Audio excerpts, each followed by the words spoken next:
Assalamualaikum warahmatullahi wabarakatuh.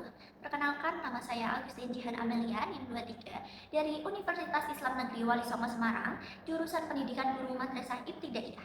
Di sini saya akan menyampaikan terkait pendidikan keluarga.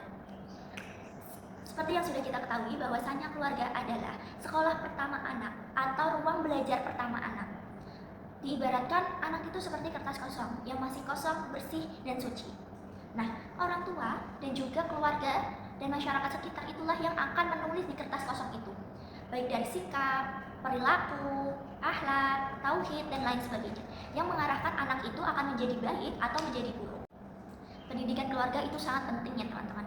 Jadi pendidikan keluarga itu tidak bisa dikesampingkan atau ditiadakan, karena untuk mencapai manusia yang baik seutuhnya ke depannya itu dimulai dari pendidikan keluarga tersebut. Jadi sebisa mungkin kita harus menciptakan keluarga yang harmonis, keluarga yang membuat anak itu nyaman, keluarga yang memberikan kasih sayang. Agar apa? Agar anak itu tumbuh dengan rasa percaya diri, tumbuh dengan rasa solidaritas, tumbuh dengan akhlak yang baik, akidah yang baik.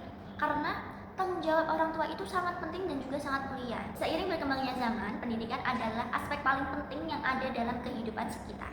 Akan tetapi bisa kita garis bawahi bahwasanya tidak bisa kita serahkan sepenuhnya pendidikan anak kepada sekolah. Orang tua juga ikut andil dan juga bertanggung jawab penuh dan utama terkait pendidikan anak. Maka dari itu pihak sekolah dan juga keluarga harus bekerja sama agar terciptanya pendidikan karakter, moral, dan juga intelektual yang maksimal untuk anak. Di zaman sekarang banyak sekali orang tua yang bekerja dari pagi sampai malam untuk menghidupi kehidupan keluarganya. Akibatnya, peran orang tua tergantikan oleh gadget, televisi, game, dan lain sebagainya yang menyebabkan kerusakan dalam mental dan juga perilaku anak. Pendidikan keluarga itu sangat penting. Karena apa? Di pendidikan keluarga ini kan madrasah paling pertama anak ya. Anak itu diajarkan bagaimana akidah kita, akhlak kita, bagaimana cara tolong menolong, bagaimana saling menghormati satu sama lain, bagaimana memberikan kasih sayang satu sama lain sebelum mereka benar-benar terjun dan benar-benar keluar dari kehidupan selain kehidupan di keluarga mereka. Dalam keluarga yang paling penting adalah menanamkan nilai agama dan juga nilai sikap sehari-hari. Oleh karena itu, pendidikan keluarga itu sangat penting. Sekolah, pesantren, dan pendidikan lain itu tidak menggantikan tugas atau kewajiban orang tua. Tanggung jawab tanggung jawab utama dan juga tanggung jawab yang paling akhir adalah tetap di tangan orang tua tersebut. Untuk menciptakan keharmonisan dalam keluarga, perlu digarisbawahi bahwasanya dimulai dari pernikahan yang harmonis dan juga pernikahan yang kuat. Bukan karena paksaan, karena dalam Islam juga kita sudah diberitahu bahwasanya untuk memilih pasangan bisa dilihat dari agamanya, akhlaknya, bebet bobotnya, dan juga kekayaannya. Untuk mencapai pendidikan dalam keluarga yang baik, perlu digarisbawahi bahwasanya mendidik anak itu bukan semata-mata hanya tanggung jawabnya, tapi juga nalurikan bahwasanya inilah kasih sayang orang tua terhadap anaknya. Bagaimana anak tersebut bisa mempunyai perilaku yang baik, mempunyai akhlak yang baik, mempunyai intelektual yang baik. Semuanya itu kan dimulai dari tempat pertama. Nah, tempat pertama itu kan keluarga. Tempat pertama itu kan di orang tua. Maka dari itu, tempat pertama itu harus bisa memberikan pengawalan atau pembukaan kepada anak agar mampu belajar di luar dengan lebih baik lagi, karena dia sudah punya bekal di dalam keluarga tersebut dengan baik. Pendidikan sangat penting.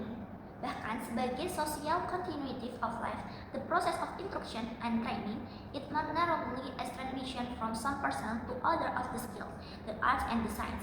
Dalam rumah tangga sakinah itulah orang tua sebagai pusat pendidikan dan menjadi cermin bagi anak-anaknya.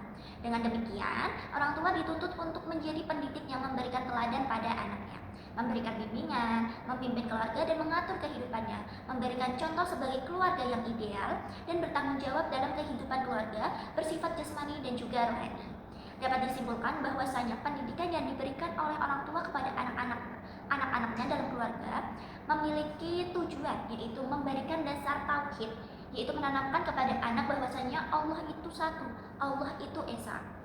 Tiada Tuhan selain Allah Subhanahu wa Ta'ala, dan Nabi Muhammad adalah utusan Allah. Yang kedua, memberikan dasar pendidikan ketakwaan, ibadah dan muamalah, yaitu menanamkan ketaatan pada Allah dan juga menjauhi segala larangannya dengan cara beribadah dengan baik dan bertanggung jawab. Yang ketiga, memberikan dasar pendidikan akhlak dan budi pekerti, yaitu menanamkan nilai-nilai dan bertingkah laku secara baik dan benar, menghargai dan menyayangi orang lain, dan memelihara serta merawat lingkungan alam di sekitarnya. Yang keempat, memberikan dasar pendidikan budi pekerti, yaitu norma pandangan hidup tertentu walaupun masih dalam bentuk yang sederhana kepada anak. Yang kelima, memberikan dasar pendidikan anti korupsi. Ini sangat penting, dari sejak dini anak harus ditanamkan anti korupsi. Membiasakan hidup sederhana, jujur, dan mencintai bangsanya. Yang keenam, memberikan dasar pendidikan sosial, yaitu melatih anak didik dalam bergaul yang baik terhadap lingkungan sekitarnya dan orang yang akan ditemuinya. Yang ketujuh, memberikan dasar pendidikan intelek, yaitu anak diajarkan kaidah pokok dalam percakapan, bertutur bahasa yang baik, kesenian disajikan dalam bentuk permainan. Yang kedelapan, memberikan dasar membentuk kebiasaan, yaitu pembinaan kepribadian yang baik. Yang kesembilan, memberikan dasar pendidikan politik kewarganegaraan, yaitu memberikan norma nasionalisme dan patriotisme, cinta tanah air, dan berperi kemanusiaan yang tinggi. Dengan demikian, pendidikan keluarga sangat berperan dan berfungsi sebagai karakter and mental building dari suatu bangsa tersebut. Adapun sekolah memiliki peran dan fungsi lebih besar dalam meningkatkan kognitif dan juga psikomotoriknya anak. Yang pertama, metode doa. Metode doa sendiri adalah bentuk ikhtiar orang tua terhadap pendidikan anak di keluarganya. Yang kedua, yaitu metode keteladanan. Orang tua wajib memberikan contoh dan perilaku teladan yang baik. Kenapa kok seperti itu? Karena anak itu kan orangnya peniru paling handal. Maka dari itu orang tua juga harus meniru atau memberikan contoh kepada anak perilaku yang baik. Contohnya, sholat tepat waktu. Kalau kita cuma nyuruh-nyuruh anak buat sholat, akan tetapi orang tua sendiri tidak sholat, bagaimana anak bisa melakukannya? Karena mereka berpikir, orang tuaku saja tidak melakukan sholat, mengapa aku harus diajarkan sholat? Maka dari itu, orang tua harus memberikan perilaku atau contoh kebiasaan yang baik. Agar apa? Agar anak juga meniru perilaku orang tua yang baik. Yang ketiga, metode disiplin. Anak diajarkan disiplin. Agar apa? Anak itu bisa memiliki potensi yang disiplin dimanapun mereka berada. Jadi tidak sembarangan untuk melakukan atau bertindak semaunya. Disiplin merupakan salah satu alat pendidikan yang digunakan oleh seorang pendidik dalam rangka mewujudkan tujuan pendidikan yang diharapkan.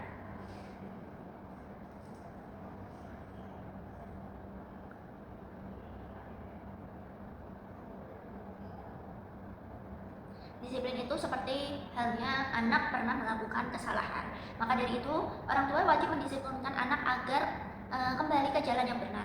Sebagaimana surah At-Taubah ayat 12 yang berbunyi, Bismillahirrahmanirrahim, wa in nakathu aymanahum min ba'di ahdihim wa ta'anu fi dinikum faqatilu a'immatul kufri innahum la aymana lahum la'allahum yantahun.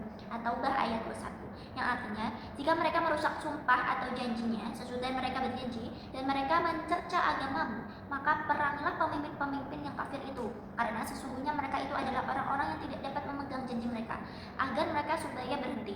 Ayat tadi itu dapat dipahami bahwasanya untuk menepati janji seseorang harus melakukan disiplin menepatinya. Maka digunakan metode disiplin ini agar tidak terulangnya pengingkaran janji. Dengan kata lain, disiplin itu dapat digunakan oleh seseorang pendidik dengan maksud untuk mendisiplinkan perbuatan-perbuatan yang baik dan sesuai dengan aturan yang berlaku, sehingga terhindar dari perbuatan yang pernah dilakukan dan dianggapnya salah dan dapat merugikan orang lain. Yang keempat, ada metode hukuman. Metode hukuman diberikan sebagai bentuk bahwasanya setiap kesalahan itu pasti ada akibatnya. Jadi di dalam metode hukuman ini ada 4 hukuman yang dijelaskan dalam buku ini. Itu hukuman isyarat. Yang pertama, hukuman isyarat. Ya, ini ketika anak melakukan kesalahan, kita dapat memberikan isyarat seperti ekspresi atau contohnya atau kayak gini. Itu hukuman isyarat. Kedua, hukuman perkataan. Hukuman perkataan itu seperti menegur. Ketika anak melakukan kesalahan, kita sebagai orang tua atau pendidik itu berupaya menegurnya agar dia tidak mengulangi lagi. Yang ketiga, ada hukuman perbuatan. Hukuman perbuatan adalah memberikan tugas-tugas atau ketika anak melakukan kesalahan, anak akan diberikan hukuman seperti menghafalkan juz 1-2 atau diberikan tugas membersihkan rumahnya. Terus yang keempat ada hukuman badan, yaitu jenis hukuman seperti jika dari hukuman isyarat, hukuman perkataan dan juga hukuman perbuatan tadi belum mempan untuk anak, maka yang keempat ini adalah hukuman perbuatan, yaitu maka yang keempat ini adalah hukuman badan, yaitu melakukan tindakan fisik seperti mencubit, memukul, atau ditarik dan sejenisnya agar anak itu lebih disiplin.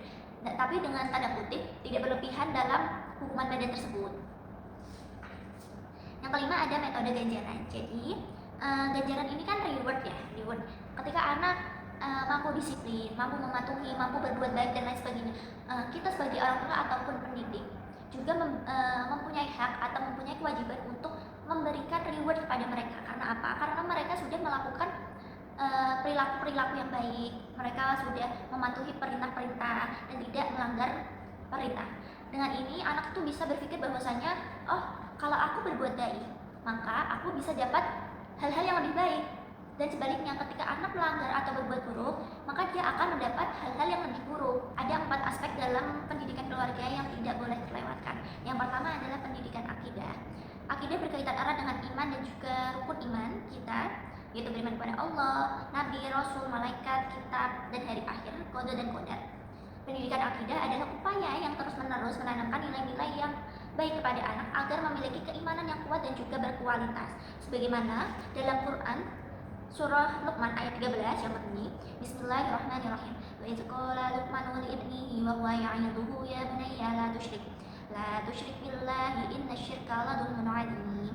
Yang artinya, dan ingatlah ketika Luqman berkata pada anaknya di waktu ia memberikan pelajaran kepada anaknya, hai anakku, janganlah kamu mempersekutukan Allah, karena mempersekutukan Allah adalah benar-benar kezaliman yang benar, kezaliman yang besar. Quran Surah Luqman ayat 13. Ayat tersebut menjelaskan bahwasanya pentingnya menanamkan akidah dan juga keimanan, ketauhidan kepada anak sejak dini. Agar apa? Agar menjadi pedoman kehidupan yang kuat bagi setiap muslim. Yang kedua yaitu pendidikan ibadah. Pendidikan ibadah yaitu menjadi tanggung jawab penting bagi setiap keluarga, seperti tata cara sholat, puasa, zakat, dan lain sebagainya. Sebagaimana dalam firman Allah ayat Quran Surah Luqman ayat 17 yang berbunyi, Ya bunayya aqimi sholata wa'mur bil ma'rufi wanha 'anil munkari wasbir 'ala ma asabaka inna dzalika min 'azmil umur.